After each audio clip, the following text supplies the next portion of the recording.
Part 1. The Original Accusation. On December 11, 2020, the Speedrun.com Minecraft moderator team released a YouTube video analyzing dream speedruns of Minecraft 1.16 Java Edition done in October. Speedrunners of 1.16 need to acquire around 10 to 15 Eyes of Ender, which can be crafted by combining 10 to 15 Ender Pearls with the same number of Blaze Rods. Ender Pearls can be obtained fastest by trading with piglins. Each trade consumes 1 gold ingot and has a 4.7%, 20 in 423, chance of dropping uniformly between 4 and 7 pearls. The issue is that in Dream's 22 runs over 6 streams, he received 42 out of 262 successful pearl trades, or a rate of 16.0%.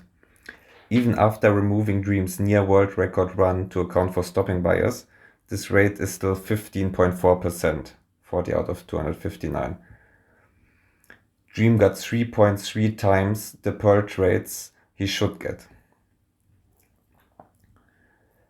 Similarly, Dream obtained 211 rods from killing 305 blazes, which is a rate of 69.1% compared to the expected 50%. Now the thing that dooms Dream here is that he did not get lucky in a single good run, but over the course of 22 runs and 262 trades. Getting lucky once is entirely reasonable. For example, in his near world record run, Dream traded successfully 2 out of 3 times, which has a chance of almost 1%. This is entirely plausible to happen if you run 100 attempts, for example. However, getting lucky across hundreds and hundreds of events makes it incredibly unlikely. In fact, the paper gives the naive chance for this amount of pearl and blaze luck as 1 in 20 sextillion, or 5 times 10 to the minus 23. After accounting for potential biases, this number comes out to the now famous 1 in 7.5 trillion that any world record contender would get Dream's luck.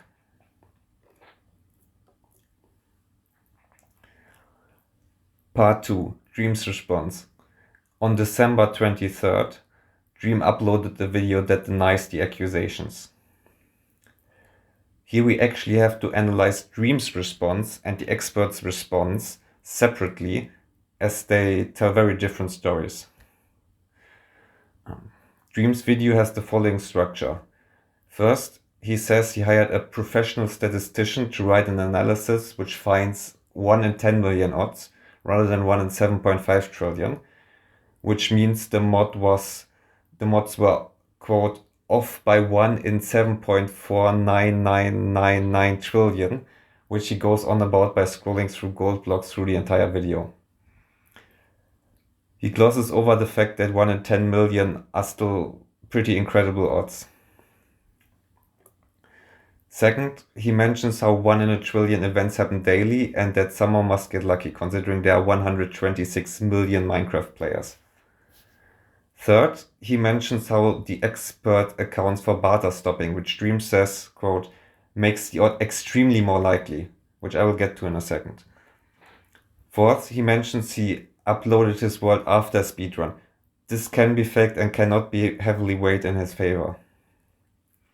Fifth, he repeatedly attacks the mods for treating him unjustly, their, quote, inexperience, and making him look, quote, as guilty as possible.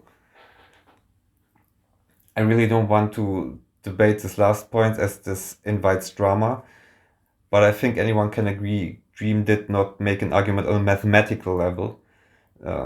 He also claimed that he was not good at math. This is why I'm analyzing the expert's report in this video. Part 3. The expert's report. In this section, I will be going over the 4 major adjustments the expert made to the original 7.5 trillion figure.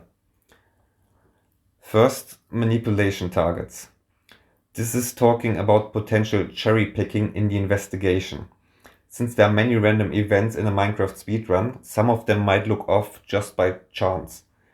Dream put out a document listing 37 RNG manipulation targets that are, quote, important and comparable to blaze rod drop percentage.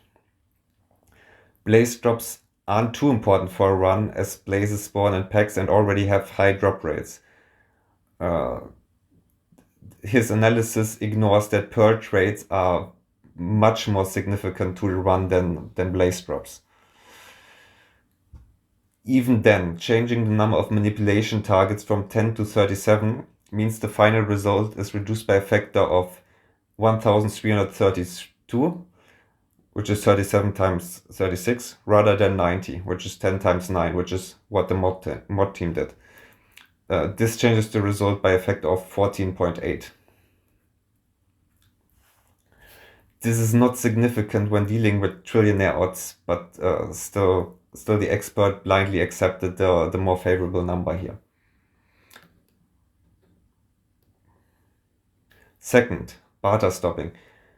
Dream makes a big point about barter stopping in his video. He's making a big point that the mod team made a mistake here and that accounting for barter stopping, quote, makes the odds extremely more likely. First, let me try to explain the correction made here. Let's take, for example, the example that I calculated earlier, getting 2 out of 3 trades. There are 3 possible scenarios here. First, you get both trades directly, so success, then success. You fail the second trade, so success, failure, success, or SFS for short, or FSS. You fail the first trade and get the other 2 trades. The final probability is then the sum of these 3 paths. So this is 0.65% here. So with P, which is the 4.7% trade chance, you're getting this formula, and the overall result is 0.65%. The original report modeled this with a binomial distribution, where we get 2 out of 3 events with a pearl drop probability 20 over 423. This gives us a different result of 0.64%, either with the general formula or the specific one. This difference is because the SS case, success then success, is mistakenly treated as success failure by the binomial model. As you might have noticed, the difference between both results is pretty small, and it doesn't get much better with more trades. The expert included Python code for modeling this, which I'm using. Rerunning the simulation to account for barter stopping, always use binomial equals true in my code, only makes it 28% less likely the probabilities were unmodified. The expert included a graph which shows this difference. The blue curve shows that runs with 25 or fewer gold are more likely than the binomial distribution predicts. This graph is misleading to me, as it is per run and not for all runs combined, thus you cannot find this 28% figure inside of it. I had to modify the code and run the simulation again. The original report specifically mentioned that the binomial distribution is only a good approximation of the true probabilities. Additionally, the original report said they already accounted for it, but I did not look into this, as this is just a 28% difference, which has absolutely no bearing on the result, as it is tiny. For blaze rods, the expert even went with the original investigation's binomial model, as the difference would have been even slighter.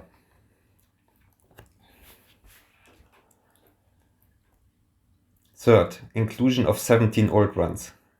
Rather than just including Dream's 6 streams, 22 runs, after his return to speedrunning on October 4th, the expert also includes 5 old streams, 17 runs, which he says Dream provided him with. Dream received slightly bad per luck in those, but it was completely consistent with chance. Dream was trading successfully 3.4% of the time, expected is 4.7%. His overall drop rate comes down from 16.0% to 8.7%, which is much closer to the expected 4.7%. This is completely invalid, so much that it seems actually manipulative to me. The expert is no longer investigating whether Dream started cheating after returning to speedrunning, but whether he has always cheated in every attempt he made. This is much harder to prove, as the expert also has to prove cheating in the 17 old runs where everyone agrees Dream did not cheat. Using the expert's numbers, this changes the resulting probability of his poor luck from about 1 in a billion to a much more reasonable 1 in 40,000. Combined with his blaze luck, this improves Dream's chances from 1 in quadrillions to 1 in 100 million. This is an astronomical difference of a factor of 10 million, and the main reason the expert comes to a different conclusion. The expert then handwaves 1 in 100 million to 1 in 10 million, which is the number that the abstract and Dream cite. The expert has done Dream a huge favor by trying to prove Dream cheated in 17 unrelated runs, bringing the overall odds Dream would achieve the streak down to 1 in 10 million. But that's still pretty unlikely. It's 1 in 10 million. Why does the expert think Dream could achieve 1 in 10 million luck? Fourth, estimating the number of total streams. Let's try to understand how rare events happen. If you try many times, they will eventually happen. The chance of getting 10 or more Eyes of Ender in an end portal is 1 in 200 million. If you do millions of runs in a row, however, it becomes plausible that any one of those millions of runs will get it. This requires the 199,999,999 failed runs to happen, however. This is a direct quote from the expert's paper. Let's instead suppose that there are 300 livestream speedruns posted per day. This is based on perusal of the record board at Link, which shows that new records within the top 1000 happen about once a month, i.e. 30 per day. There are likely at least 10 times as many live streams as the record holder is today, giving us 300 live stream runs per day and thus 10 to the 5 live stream runs per year. Obvious things out of the way, the expert says is 1 per day is 30 per month. This is a simple error, but it doesn't change that his estimate is way off here. The expert's claiming here that there are 100,116 world records, not casual, attempt 39 run streaks on stream each year. Since there are so many, 100,000, attempts and 1 in 10 million odds, the odds of this happening to quote any one person is 1 in 100. A 1 in 100 chance is entirely plausible. This is about the chance of rolling 3 sixes in a row. Thus Dream is exonerated. Or is he? One problem is that 100,000 is IMO a huge overestimate.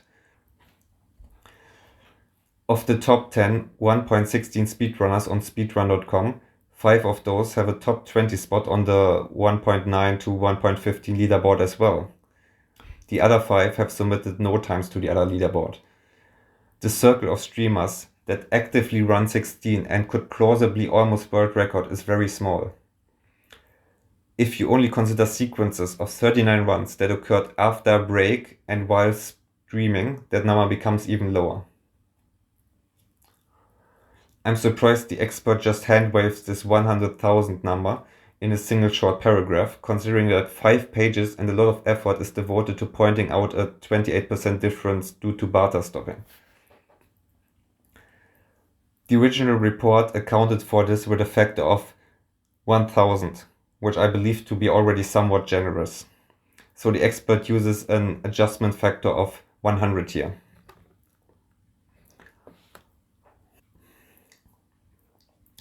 Part number 4, conclusion. The original report states that the chance that any 1.16 speedrun ever could experience Dream's luck is conservatively estimated around 1 in 7.5 trillion. The expert report makes minor adjustment to manipulation targets 14.8x, barter stopping 1.28x, relevant streams 100x, and other minor factors 3x to 4x, which improved Dream's odd by around 7,500x. The original estimate of 1 in 7.5 trillion becomes 1 in a billion. The expert then includes 17 of Dream's old clean runs to his 22 new sus runs to reduce his chance by a factor of 10 million x. This reduces the odds of this trick happening to any runner at all, ever, to 1 in 100. At this point, the expert declares, quote, "The probabilities are not so extreme as to completely rule out any chance that Dream used the unmodified probabilities." I hope I was able to give an accurate and insightful summary to the expert report, especially to non-technical audiences. The key takeaway here is that the expert achieved a much more favorable number by including 17 old runs with below average Pearl luck.